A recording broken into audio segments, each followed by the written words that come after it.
நினைப்பெல்லாம் நின்னையே நினைத்திடச் செய்திடுவாய் திருமுருகா உன்னை திடமுற நினைத்திடவே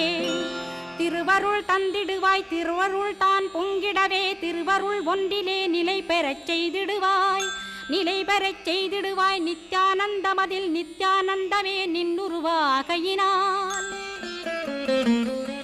அத்வையானந்தத்தில் இமைப்பொழுது ஆழ்த்திடுவாய் ஞான பண்டிதா நான் மறை வித்தகா கேள்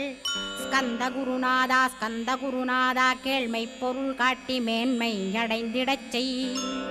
வினைகள் யாவையுமே வேல் கொண்டு விரட்டிடுவாய் தாரித்ரியங்களையும் தடி கொண்டு விரட்டிடுவாய் துக்கங்கள் அனைத்தையும் தொலைதூரம் போக்கிடுவாய் பாப உடலை பரிசுத்தமாக்கிடுவாய் இன்ப துன்பத்தை இருவிழியால் விரட்டிடுவாய் ஆசை பேய்களை அறவே நசிக்கிடுவாய் அகந்தை பிசாசை அழித்து ஒழித்திடடா மெய்யருளாம் உன்னருளில்